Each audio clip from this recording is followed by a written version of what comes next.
Hello guys, আপনারা সবাই কেমন আছেন? আশা করি সবাই ভালো আছেন। আমি আর আমার ফ্রেন্ড মিলে চলে গিয়েছিলাম আজকে লালপুরের বুধতলা মেলা দেখার উদ্দেশ্যে। সেখানে গিয়ে কি কি অ্যাক্টিভিটিস করলাম সব কিছু থাকছে এই ভিডিওতে। চলুন বেশি কথা না বাড়িয়ে ভিডিওটি শুরু করা যাক। মেলাতে ঢুকে আমরা এই বক্সিং মেশিনটি দেখতে পাই।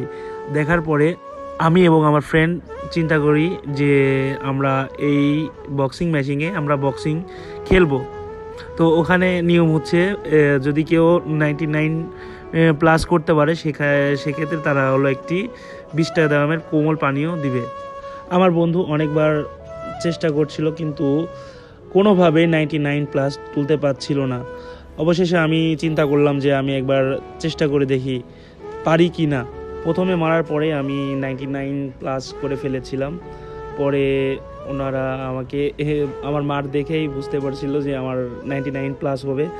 তো উনি দেখেই আমার জন্য ঠান্ডা আমাকে দিয়ে দিছে।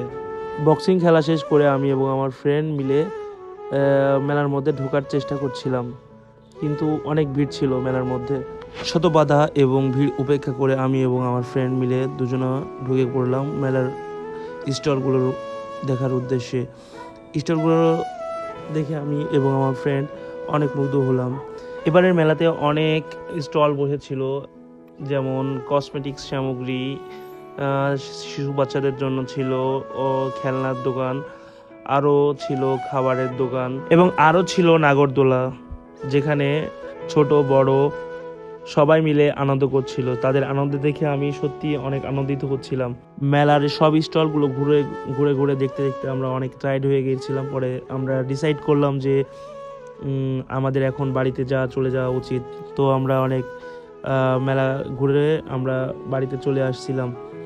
তো সবশেষে আজকের দিনটা অনেক ভালো ছিল, অনেক সুন্দর ছিল, যেটা আমি ভাষায় প্রকাশ করতে পারবো না। তো আজকের মতো ব্লগ এখানেই শেষ করছি। খোদা হাফেজ, দেখা হবে অন্য কোনো ভিডিওতে। আসসালামু আলাইকুম।